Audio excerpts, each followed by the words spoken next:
My name is Alex Nascimento. I went to Anderson and graduated from the full-time program in 2008, and then been in the startup investment and advisory world for since then. And then in 2017, together with a few other folks from UCLA, started studying this subject, and we ended up co-founding the UCLA Blockchain Lab, which now evolved into Blockchain at UCLA, which is a 400 plus strong student cross-campus organization. So I can't see who is here, but I assume there are a few members of the Blockchain at UCLA student group. If you are a student and you would like to join that group, please hit me up. I'll put my information, contact information in the last slide. I'll connect you with the leadership.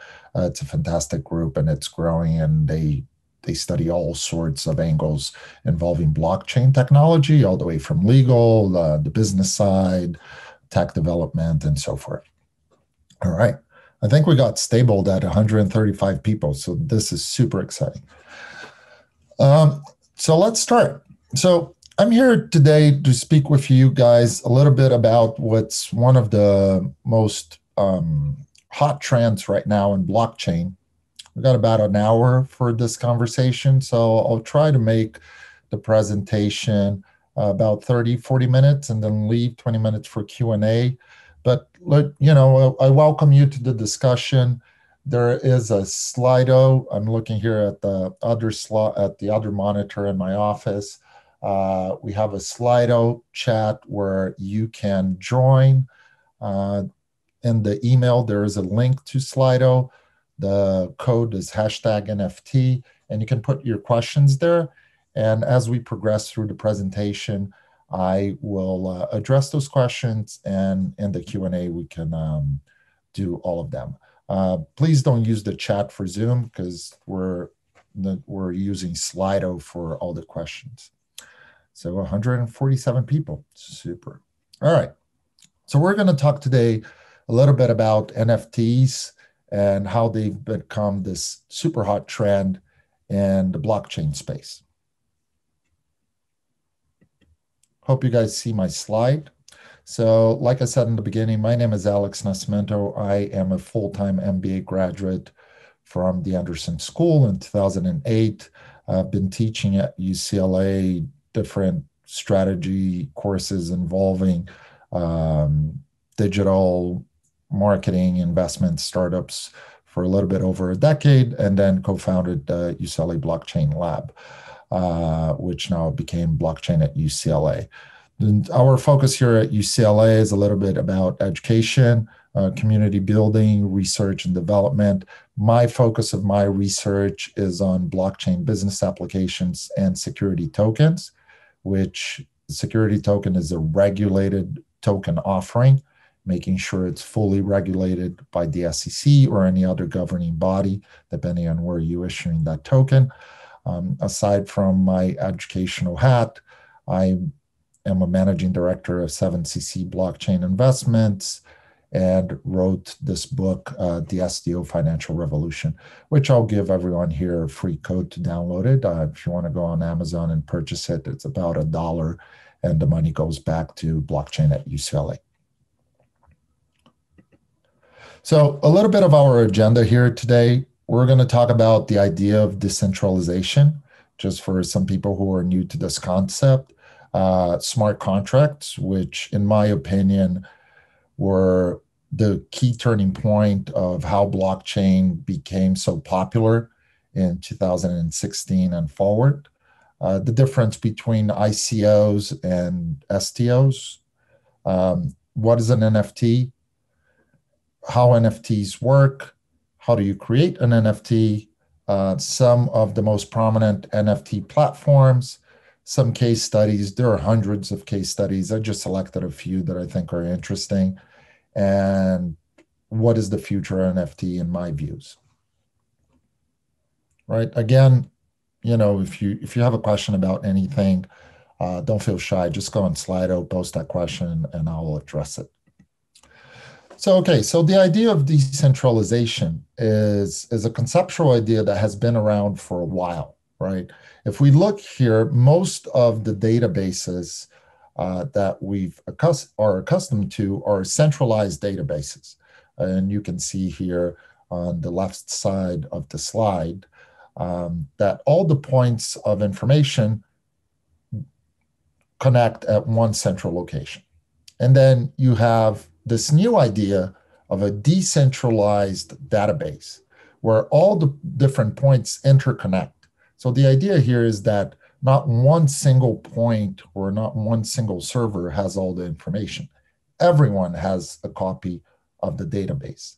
And then as the database gets updated, everyone gets updated simultaneously, right? That's one of the ideas why blockchain is so secure from a conceptual point of view, is that if you would want to hack a centralized database, the hack attack would happen at that data service, at that data center, right? Now, if you have hundreds, thousands of copies of that database distributed across the globe, then it becomes really hard from a physical point of view to modify all those databases at once. Are these slides going to be uploaded? Yes, I already sent Easton the deck, and you guys will have a copy of it. So continuing here, in the decentralized model, you have two subparts to it. You have a public, like Bitcoin, where anyone in the world can just join, download the software, and start running a copy of that database. And then you have privates, right, which are permissioned, which only a certain group would have access to it.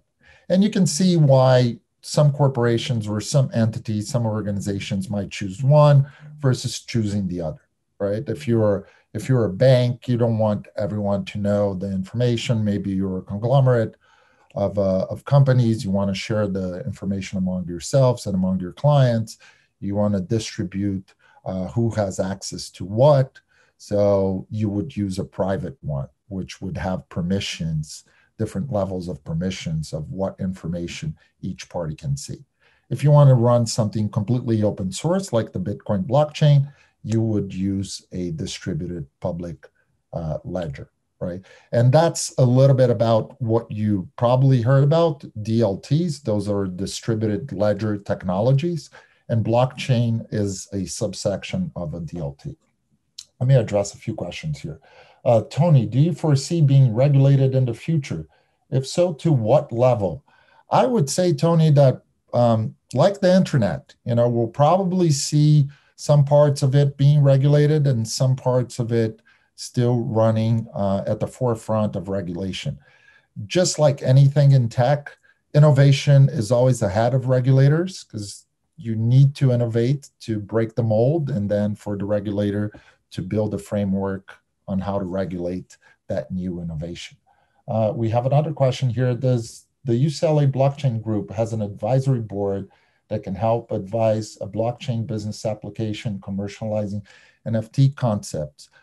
We do have an advisory or faculty board, but that's not usually the scope of what the advisory board does. It's more of a faculty advisory board. I'm happy to chat if you have an idea about a project you want to do on blockchain. Just hit me up on LinkedIn or email, and I'm happy to connect and help with anything to UCLA. As you can see, I'm very passionate about the school with my background, my vest, and my mug. All right. So for me, one of the things that really was a key turning point in the blockchain ecosystem, let's just see some more questions here, was the introduction of smart contracts. Smart contracts have been around for a while, and but really they came to fashion when Ethereum became popular, because you had a first generation of blockchain, which was Bitcoin being the most popular one, not being the first, but being the most popular one. That was just a payment system, right? Imagine a huge accounting book that was distributed, and that people had accounts in that accounting book. And as I transaction money from my account or Bitcoins from my account to your account, that accounting book, that ledger would update. So that was an interesting payment system, a peer-to-peer payment system. That's what we call in the industry first generation blockchain. Now, as a second generation blockchain, Ethereum came around and proposed that aside from that payment system, we were going to create an additional layer, which would be a self-executing contract, a smart contract, or a software that would operate in a if-then scenario. I'll give you guys a metaphor.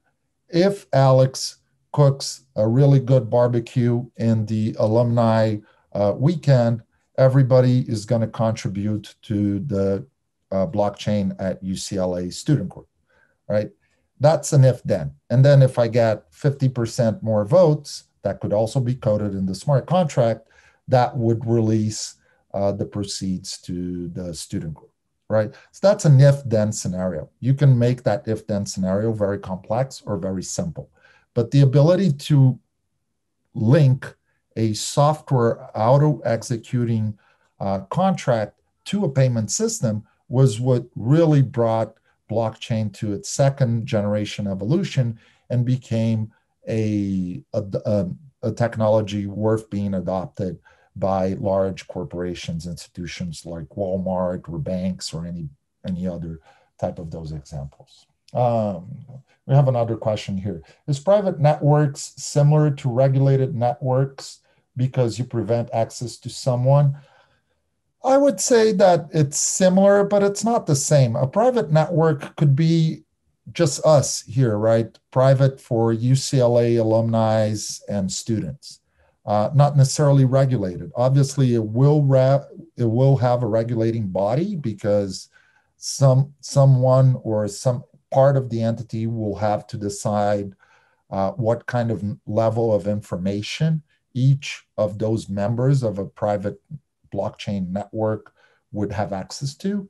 Think about like Walmart, right? Walmart does run a blockchain system on the Hyperledger IBM blockchain network. And obviously it doesn't want its truck drivers to see how much the company paid for the goods. So the truck driver in itself will have a limited visibility of the information, while like the general management of Walmart will have like all the visibility. So that's just an example. So, okay, so smart contracts came around, and that was the second generation of blockchain, right? And I'll give you guys a little bit of why smart contract became so popular. One, you have a lot more safety.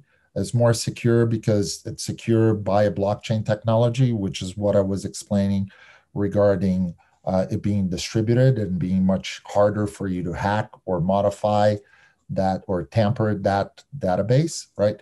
You have a trust, a lot more trust because you don't lose documents.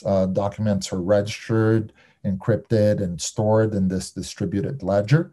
You have a speed of execution because it's software code, so it automates a lot of the tasks that in a regular contract would be done manually. You have a backup because all these contracts are being duplicated across the distributed ledger. And you have accuracy, right? A lot of errors are done by manual filling of forms and contracts. And as we all know, software limits that issue of accuracy.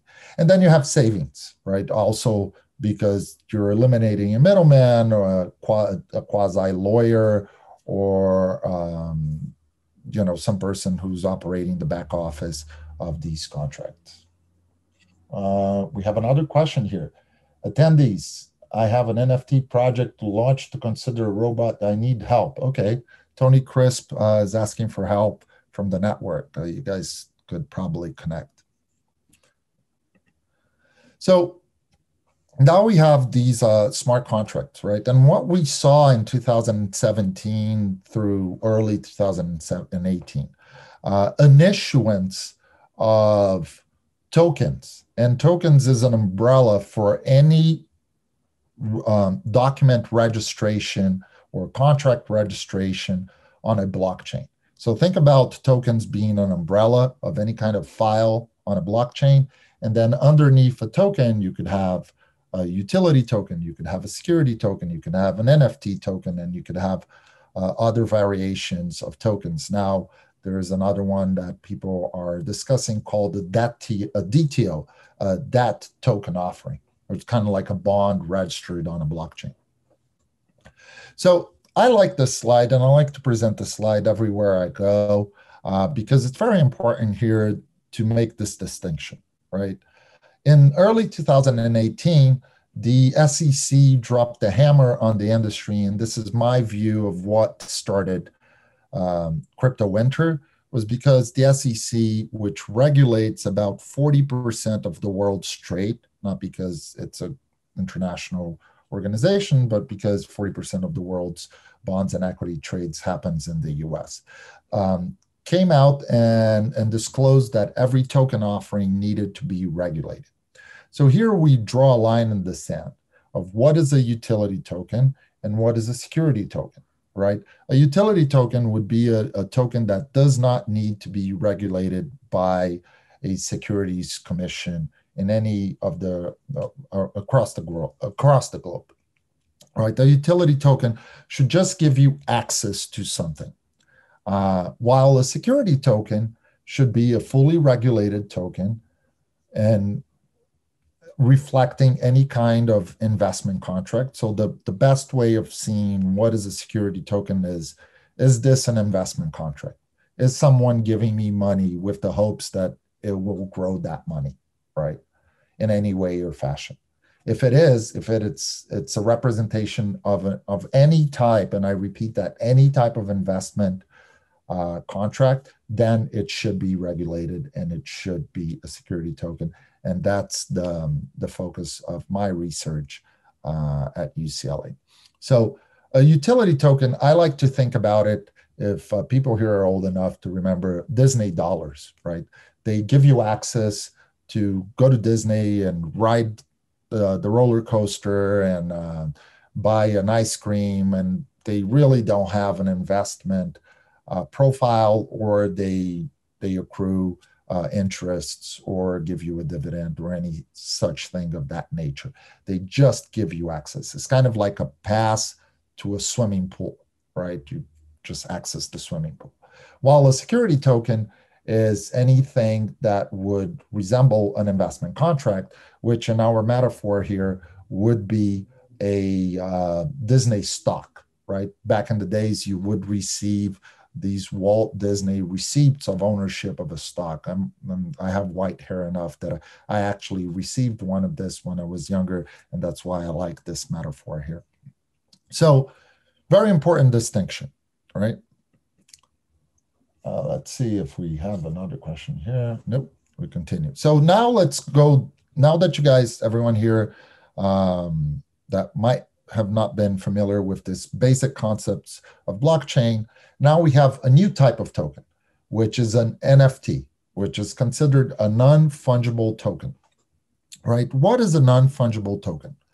The concept of a non-fungible token actually came from the other side of the discussion of what is fungibility, right? Fungibility is the concept or the introduction of the idea that I can replace something for an identical item. So for example, I can, or equivalent in value item. So I could go to the store and change a $100 bill in 5 $20 bills. There is fungibility there, right? Because they are all equally valued, or there is a parity in their value.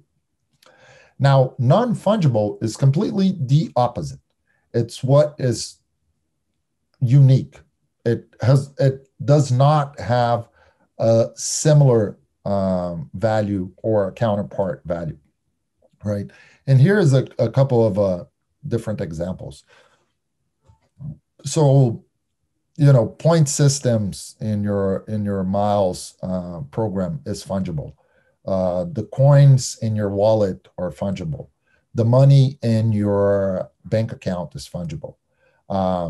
Fungible within classes, tickets or clothing, you could go to a store and change a sneaker for another sneaker. It would be fungible. And what are non-fungible and unique things? Like the Mona Lisa is a non-fungible art piece, right? A house could be a non-fungible piece of property because that's unique. That's the only item. So I know it's a little bit of a confusing concept, and it might be at first, but think about it. If it's unique and it doesn't have a copy of it, right? Or you could say that that's the unique value of it, then it could be a non-fungible. Let's see. Usually this draws questions. Let me see. Outside from purely exclusivity, how would you explain the fundamental value that you assign to an NFT? Popularity, momentum, or FOMO? FOMO, fear of missing out, for those not familiar, from Brian. So it's a little bit about the three, right? It's one, the author will define the value of its NFT, because if you go and you paint a painting and you think your painting is worth $10 million, good luck trying to sell it. If you're a famous artist, maybe you will be able to. On the other side, popularity, definitely, because more people are entering the space, and where there's more popularity, there's more arbitrage, people are seeing more money, there is a fear of missing out there. So what are more concepts of what an NFT is, right? An NFT is a blockchain-based token that provides ownership. So whoever has that NFT is the owner of the value of that token. So let's say that NFT represents the Mona Lisa, or the ownership to the Mona Lisa, right? It provides validity and scarcity because it's registered on a blockchain, so you can validate that that's the right ownership of the Mona Lisa, and it's a unique digital asset to whoever is holding it, right? You could do anything as an NFT. People are doing digital art, music, and even NBA highlights you could own, right? And it could be a generational shift. There's a lot of discussions there about a generational shift, because a lot of these art pieces or music, or let's say exquisite baseball cards or Garbage Patch Kid cards, do not have a representation digitally. And we've seen a trend of consumers going into digital worlds like Metaverse and Decentraland. First generations of this online world were Second Life, right? So we're seeing this shift of real ownership being represented in the digital world, and NFTs is a good solution for that. Got it. Let's see. Can you explain how a house is non-fungible? Is there generally a discrete value assigned to a home? Well, it's not that the house is non-fungible, is that the house is unique, right? So if I have a house on a specific address on Wilshire Boulevard, that's a unique piece of property. And I could represent the ownership of that unique piece of property, because it's a plot of land that cannot be replicated, over an NFT.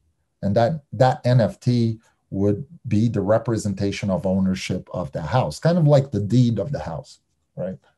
Let's see. Can NFTs be made private? Are NFTs definitely not private as they are on the blockchain? That would depend on if you're issuing it on a private or on a public blockchain. If it's on a public blockchain, they would not be private. If it's on a private blockchain, they would be private. You could also whitelist wallets that can transact that NFT, and then whitelisting is a term of like selecting the wallets that could transact that NFT, and then that NFT would only be able to be transacted among a certain group of people. So some of the key aspects of NFTs, right?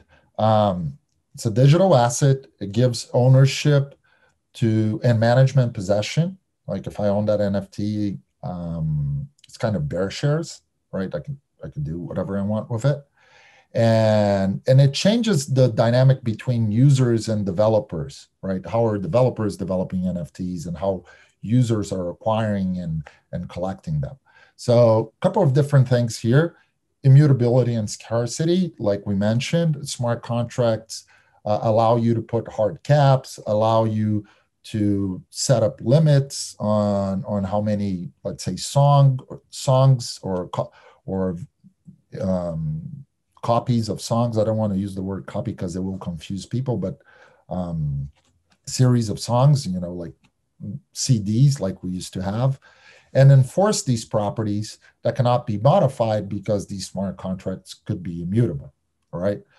You have programmability. So, like any other token, an NFT is fully programmable. You can code it in all the different aspects and characteristics you want in your NFT. And like any other token, they're liquid. They can be instantly tradable. There is standardization involved in it. So traditional world assets like domain names or tickets or baseball cards don't have a unified representation of that on a blockchain, and NFTs is a solution to that. Right? I was discussing internally with our team here. We were going to invest in an NFT project, and that's a concept, right? If I buy an NFT and I'm holding that NFT, am I incentivized to place a pirate copy of that NFT? Let's call it a song on the web. Not really, right? Because I paid for that, and that's unique and my unique ownership. So my incentive is to not copy that music file and distribute it, because I'm holding that asset as something I want it to be scarce and continue to raise in price. Interoperability. So there are standards for NFTs. The most popular one is the ERC 721. It's a token standard on the Ethereum network, on the Ethereum blockchain, and that creates interoperability, right? Tokens can be exchanged in that network if they comply with this standard. And tradability. They trade like any other digital asset. Okay, let's see here, more questions. If there is a lack of privacy inherent in smart contracts, is there a way to make sensitive information included in the smart contracts private? Yes, you could certainly make that. How are NFTs currently being regulated? IP copyrights at the moment. Is there a way of IP owners to block IP rights? We'll get to that further down in the conversation. I don't understand digital ownership of things that are in the public domain, i.e., NBA highlights that are likely available on YouTube. Can you please elaborate? Sure. So that's a concept, right? So let's think about the Mona Lisa example. There are hundreds of copies of Mona Lisas out there in the web. You could just go on the web, Google it, Mona Lisa, print one, and put it in your living room, right? You're going to have a pirate copy of a Mona Lisa. But how do you represent the real ownership of that painting that is now being displayed at the Louvre in Paris through an NFT, right? That NFT would connect, let's say, the owner of the Mona Lisa, the person who paid gazillions of dollars for it, to that painting who is on the Louvre. And then through a smart contract, generate all the royalties, all the ownership rights, and all the different characteristics you want to code into that specific NBA highlight. Let's see here. Wow, we got a lot of questions. For an NFT that tracks a piece of the physical asset, what happens when the underlying asset is destroyed, lost, or altered? If the Mona Lisa is lost or destroyed? Frankly, I haven't thought about that, but here's the way it could happen, right? So the NFT connects the right of that Mona Lisa at the Louvre to you, the owner, right? And then the knock on wood, the Louvre catches on fire, and the Mona Lisa is destroyed. Uh, the the insurance that would be paid out to you, because then NFT is the true representation of the ownership contract of that Mona Lisa stored on a blockchain. You want to think about tokens as representation of paper and pen contracts digitally stored on a blockchain. I think that becomes a big concept for understanding why tokens are so revolutionary for many industries. So we're half an hour deep. So let's continue here, because we've got about another 10 slides, and I'll go through the questions as we move along. So how do NFTs work, right? Like I was mentioned, an NFT is just an encrypted certificate of authenticity of that file. And that can be a visual, audio, or digital asset in a limited edition. I think a limited edition is the word you want to kind of like focus on, because an NFT, you could have a limited edition of a new song you create, right? Like I was mentioned, you could copy that file and distribute it on the web. It's just you don't have an incentive of that if you paid for that file, right? For video games is a great example. So you could have avatars, you could have a sword, you could have a new gun. That could be that digital asset that you could onboard to your player when you're playing a multiplayer game.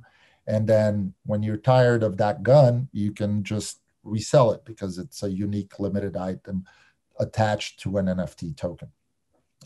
NFTs cannot be copied because they are unique. That's the concept we were talking about. And they can provide a series of revenue channels, right? Like royalties or any other revenue channel you wanna attach to NFT. Here are a couple of examples that I think are worth commenting on. Jack Dorsey sold his tweet, right? And that's a perfect example. You can go online and just screenshot his first tweet, and you will have it in your computer. You want to print it and put it in your living room? You could do that easily. But the NFT of his first tweet gives the owner of that NFT the true right of ownership and all the rights attached to the use of that image, to the use of that tweet. And then you have, different things like the Nyan Cat or the 5,000 Days of Beeple, which was auctioned at Christie for almost $70 million. All right. I'm going to go through how to create an NFT, and then I'll go back to the questions here, right? Just to maybe you guys have questions about how to create. So it's not that complex, right? And people make a lot of complexities around that. Remember, again, creating a token is the digital representation of that paper trail on a blockchain, right? So similarly to an NFT, you're going to select the art piece, the image, the song, the screenshot of your first tweet, your picture, and you're going to upload that to the blockchain and mint that into a token, right? You're going to register the representation of that piece into a blockchain. Now, I say here may on this first point here, because if you want to really set a price, it's kind of a commercial effort, right? If I paint something, I can probably draw stick figures. Let's say I draw a stick figure and I want to sell my stick figure for $10 million. Maybe I can convince people to buy it. I don't think so. But if I really want to be appraised, maybe I'll call a curator from Christie's or Sotheby's to give me an appraisal on that art piece. And then I'll attach that appraisal to my minted token, remember again, I'm digitizing a folder of documents. I'm digitizing that stick figure that I drew into the blockchain, right? And then I'm going to say, hey, here, Sotheby's and Christie's are signing off and saying that Alex, because he is, an OG into crypto, his stick figure is worth 10 million bucks. That will be a commercial effort, right? But that's not necessary. That's why I say will, may here. So then I choose a platform, and we'll go to those platforms in a bit. Most popular ones are run on Ethereum. You also have other platforms other blockchains that are running NFTs, such as EOS, Tezos, Polkadot.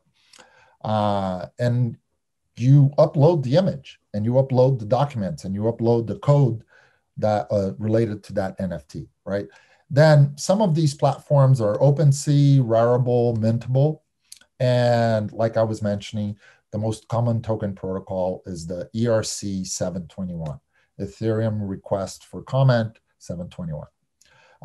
Now you need to store that NFT somewhere, right? A couple of different wallets out there that are compatible with NFTs, comparable with ERC 721s and other protocols are MetaMask, Trust Wallet, and Engine, right?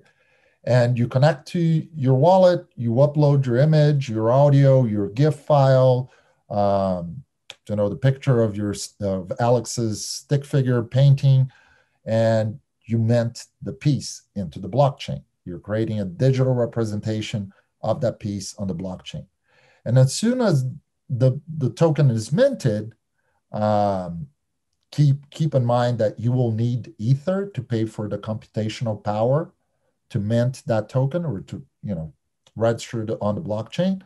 Then you have a token, and then you could trade it, right? And then you could sell it, and the new investor of that stick figure that I drew, the representation of that stick figure, can sell it to someone else. So that's kind of like, in a nutshell, how you create an NFT. I try to make it very simplistic and debug this kind of like technical jargons out of it. It's not that hard. I recommend you guys to go on OpenSea, Rarible, Mintable, and just upload a piece, maybe your kindergarten drawings that you were your first art pieces. So let me go here through a few of these questions.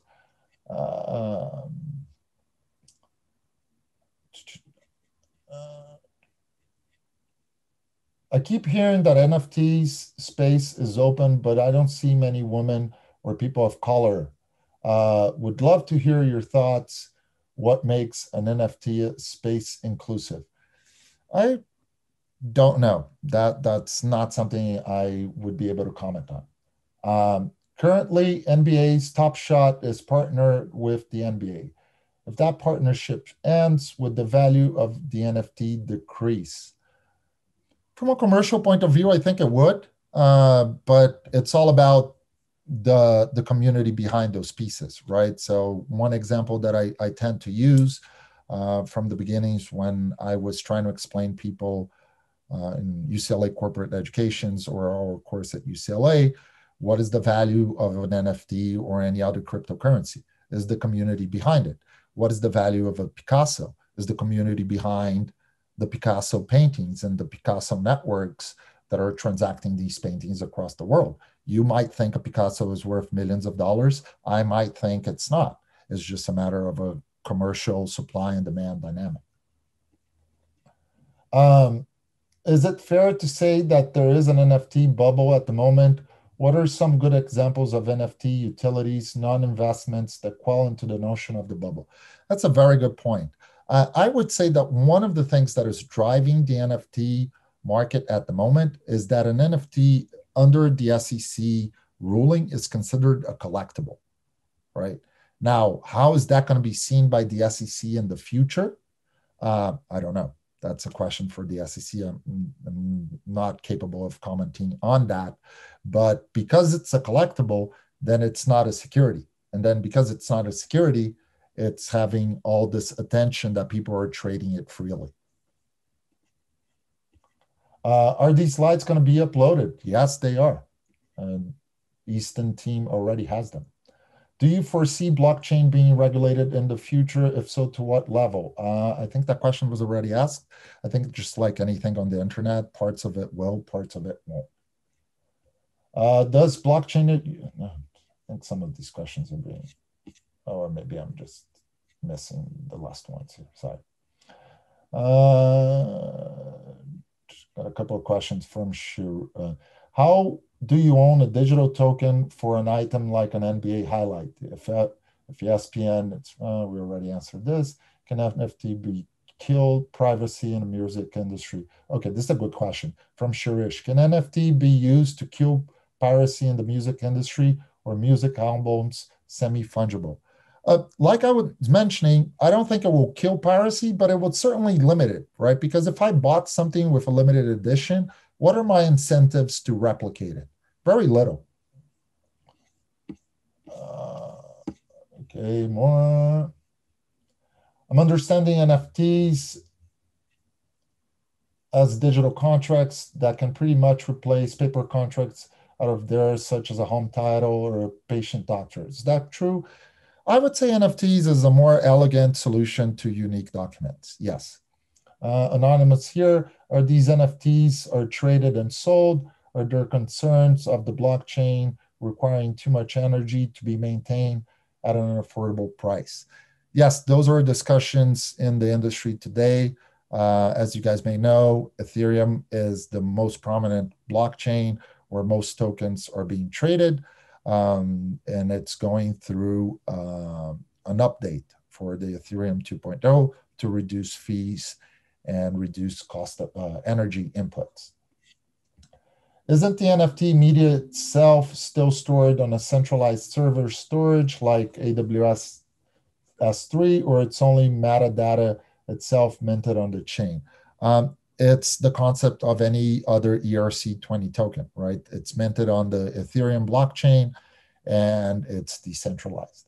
How far away are we from freely trading secondary marketplace NFTs among different blockchains outside of Ethereum? That's a billion-dollar question. Interoperability among blockchains, for those of you not familiar with the term, think about blockchains as being accounting books, right? And one accounting book is written in Chinese, another accounting book is written in German, another accounting book is written in English, and you need a translator to translate these transactions. And those are cross-chain bridges. And these cross-chain bridges are now being built by blockchain protocols that I'm a big fan of. Disclosure here, I do have financial interest in both of them, Polkadot and Cardano. I highly recommend you guys take a look at that because they are building these chains, these bridges. All right, let's go back here to the presentation. So what is the big aha moment here? Why it became so popular in the art world is because with the sale of NFTs, with the transaction on the secondary market, the author of the piece can code a percentage of royalties or any other kind of payouts automatically. So every time that NFT is transacted, the smart contract would automatically pay the author, the issuer of that NFT, a percentage that is defined by the author. You could say that it's 90% of the value of the token. That will be a commercial decision that won't hurt your sellability, right? But you could, or you could code like 50 basis points on every transaction. And every time that NFT gets transacted, you as the issuer, the author, the artist, the band, the owner of that art piece, you would get a portion of that. So that's really what's driving this this big attention to NFT tokens, because it's an elegant solution for a lot of artists who are after they issue their art piece gets bought and traded, and they don't see a piece of it. Think about all the Picasso paintings, like they get traded, and the Picasso family doesn't see a dime of it. So here are some of the platforms that I recommend you guys to take a look at. Rarible, OpenSea, Mintable are, in my opinion, the three biggest ones. You could see the number of accounts in there. They're mostly on Ethereum, and they have a series of different digital pieces like art, photography, games, metaverses, musics, memes, censorship resistance, content, domain names, virtual world, business cards, sport cards, collectibles, tickets, audio files, video files, documents, and the list goes on, right? Let's look at some case studies here. Let's see, before we look at some case studies, we got a new question. Following up on, can NFTs be used to kill piracy in the music industry? What is the motivation to create copies, open sharing, or introduced RE rapid share? It came from Anonymous, so I don't really know who asked this question, but please write it again because I'm not sure if I understood the question. But the idea here is like, let's say I, create a song, and I think this is what you're asking. And I issue a song through an NFT, and I make it limited, 100 copies of that song, right? And I sell it to 100 people. There is a disincentive of those 100 buyers to make an audio file, a piracy version of that audio file, because they paid for that limited edition token. So they want to retain the value of it. If it's being copied and distributed across the internet, then the value of that song is going to diminish. Think about your favorite artist, like Radiohead or any other band that has a really strong audience. If they issue a limited edition and you're a fan and you buy it, what would be your incentive to copy that and share it? Maybe you want to share it with everyone on the internet. Maybe that's a personal choice of yours, but I think that it will limit piracy. So here are a couple of case studies. Micah Drew Johnson, the former baseball player, created this character via an NFT called Aku. And one of the previous questions was about inclusion in the NFT space, and I think this is a good example. This was a little character that addressed why Black people African Americans couldn't be astronauts or could be astronauts, and it's the journey of this character, right? And it's created to inspire young people to achieve their dreams. The character has already been picked up for a 10-chapter story that was released as an NFT and sold more than $2 million in 24 hours. Here's the website for you guys to check more on it. And the person who bought it downloaded, like the people who bought it, downloaded the NFT, they received the token, they downloaded the 10-chapter story, and they also received the physical version of that sculpture. And you can see it here on the slide. So to some of the questions that we're addressing, physical and digital ownership, in this case, you get both. Here's a really popular case studies, the band Kings of Leon. They released a new album called When You See Yourself in an NFT format. So they partner with the startup called Yellowheart and sold over $2 million of this album. There were three types of tokens, right? There were visual arts, content of visual arts, special versions of the album, and some advantages or future advantages to bands' concerts, kind of like VIP passes or things like that. And that was packaged, and each token cost more or less $50. And you could purchase it on this platform that I was referring to called OpenSea, and or get it directly through Yellowheart and download your album, and you would have a limited edition of a Kings of Leon album, a limited edition of audio visual content, and potentially some perks in their next show. Here's another case study. Ujo is a platform, is an open source, global and decentralized platform that allows artists to mint their files or to mint their art, songs, mostly because it's focused on the music industry, digital badges that can be collectible, and it's completely free for artists, so artists can mint their music there, their digital badges there, and sell it and receive all the proceeds, right? And the idea here is that the Ethereum platform eliminates the confusion of ownership of who owns it, right? One of the biggest discussions in blockchain is like, if you're an artist and you put your song on Spotify, are you truly getting like the right percentage every time your song is played? Right, and this is one of the things Ujo is trying to address.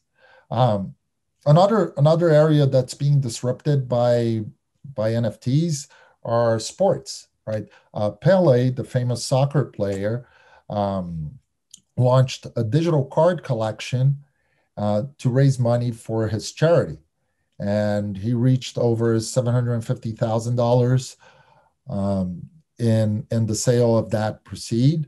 And it also came along with the shirt that he scored his 1,000th goal. And Kraken, who's one of the major global crypto exchanges, is now investing in the space by creating a sports museum that's going to be all NFT minted. And then you're going to be able to go and see the physical pieces on this museum, but then through an NFT, give the rights or like the rights of ownership of each piece to the people who buy it. And they're looking to make this museum across various sports and collectibles of many sports, including MMA and Formula One. Here are some links to the museum and the website to the marketplace of the NFT of Pele. All right, so another question here people asked was about copyrights and intellectual property. Yes, you have to pay attention to this. You can't go out and start minting other people's intellectual property. So DC Comics, which a lot of people are here familiar with the heroes of DC Comics, is getting into that space and just issue a legal letter to 11 freelancers who were creating NFTs with their images and their IP, right? So if you issue an NFT with someone else's IP, you are in legal breach of copyright and intellectual property. And one of the focuses we have here through the work I do at UCLA is make sure that any token you issue is a fully regulated, legally binded token.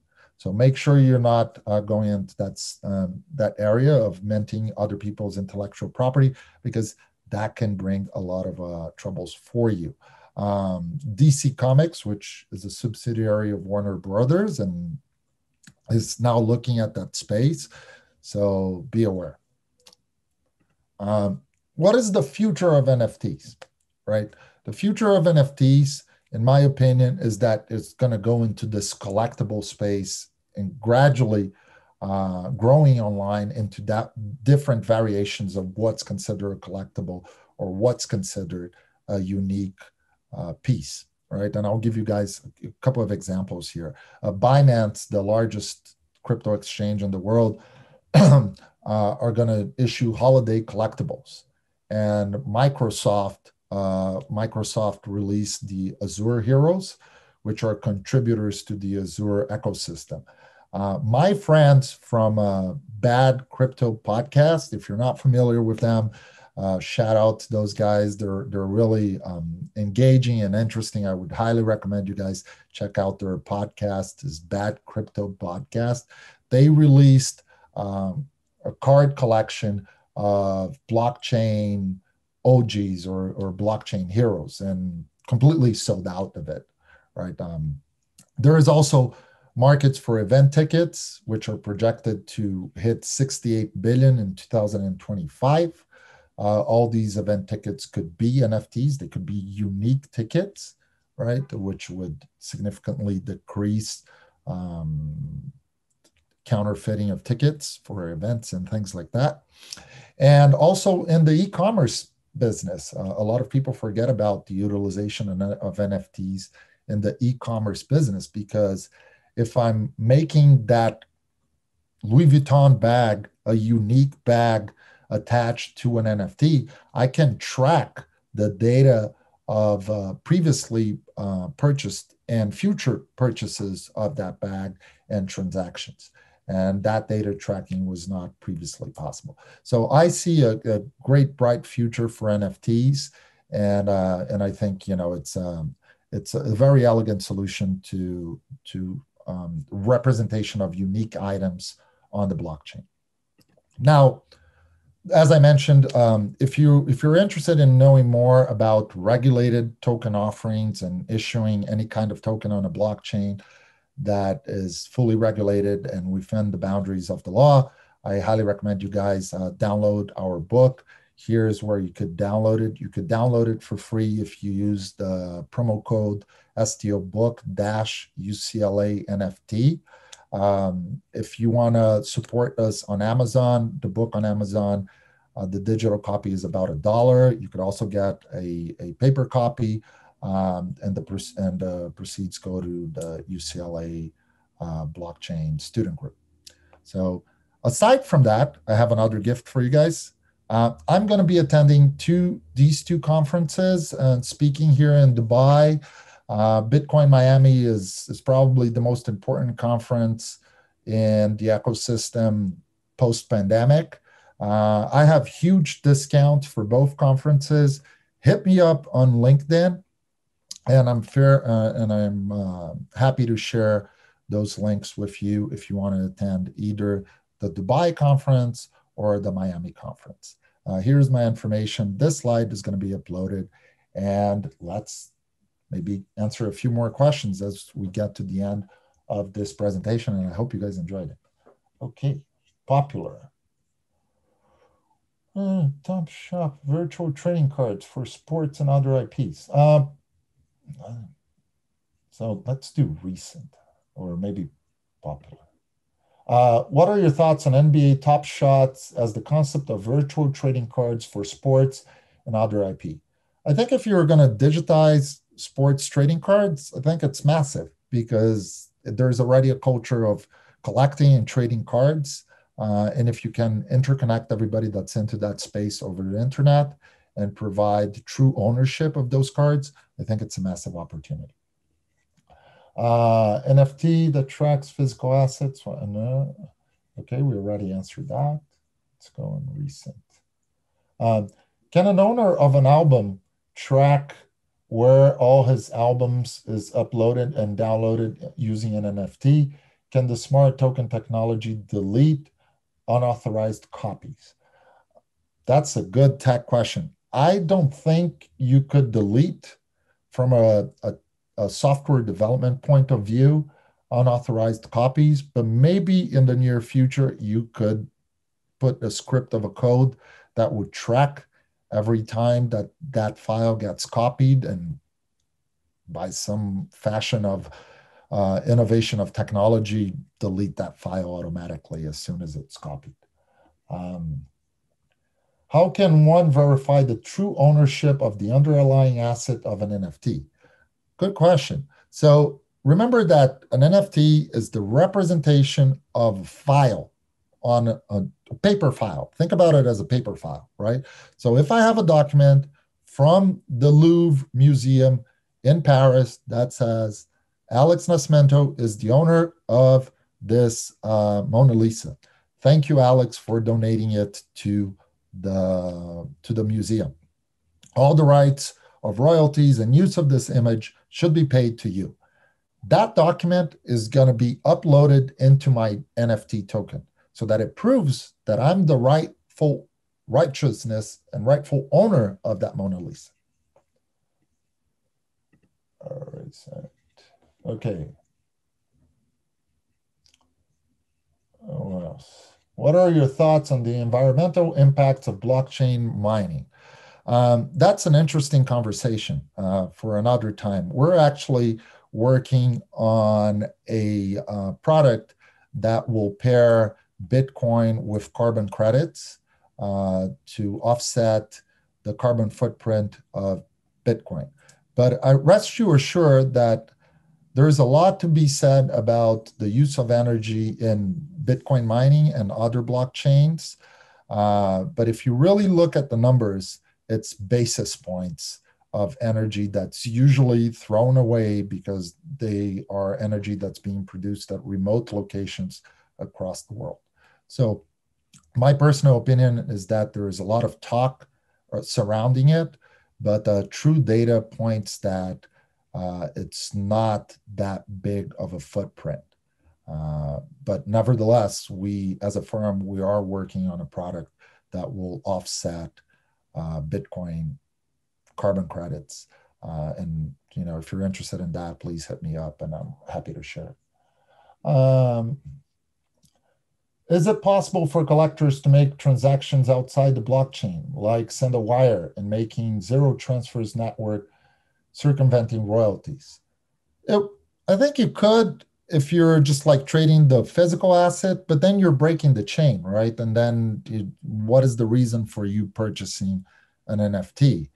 The reason for you to purchase an NFT is that you're making a public mention that you're the right owner of that piece of like the Joe Montana Super Bowl shirt. And if you're trading that Super Bowl shirt off chain, then there is a disconnect there, in my opinion, about your incentives to do that. Because the reason for you to buy an NFT of Joe Montana's Super Bowl winning T-shirt is that you can tell the world that you're the right owner, that that's a legitimate piece, that you wired the money to Joe Montana, and that you own it, right? And that's not a copy. Okay, a couple more questions here because I think we're at the top of the hour.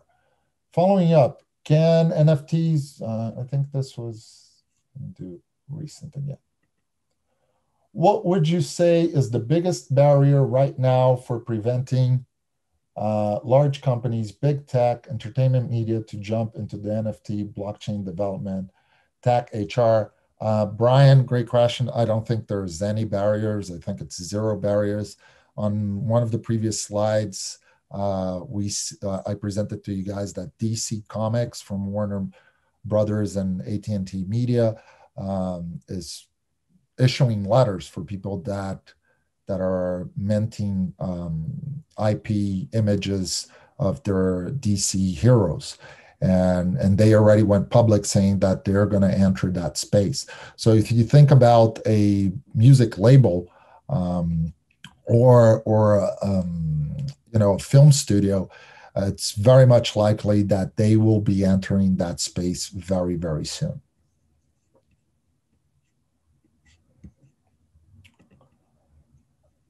Okay, Donald here says, I've got an asset I want to turn into an NFT. Where do I start? Who do I contact? Do you have the ability to help monetize this asset? I would recommend going on those platforms. I'm going to go back to that slide there. Try one of these platforms, OpenSea being one of the most popular ones, and you would see it's not that hard. I highly recommend you download MetaMask as a Chrome extension. That will be your digital wallet, and just follow. They're simple. If you're able to join this Zoom call, you're going to be able to mint, from a technical perspective, an NFT. And I think, guys, this was the last question. So as we hit here at the top of the hour, we have one more. Do you have any blockchain developers boot camp that you would recommend? Blockchain at UCLA does a series of blockchain development educational efforts. I would highly recommend you contact the student group and join their meetings. They do it online. And the team there is fantastic. Angela is amazing. She will be able to help you. She's the new president, and you'll be able to get a lot of information there. So that coming to an end, I would like to thank everyone for joining. This probably was our record-breaking blockchain event online. We hit over 150 people. I'm super excited. As you guys can see, UCLA is a dear passion of mine. So anything I can do to help students, the alumni group, and the whole UCLA community, please don't feel shy. Hit me up either on LinkedIn or on my email. Here is my information. If you want significant discounts for these two conferences, I have them, and this is it. All right. I hope everyone has a fantastic rest of your day, and go UCLA, right? Fight, fight, fight.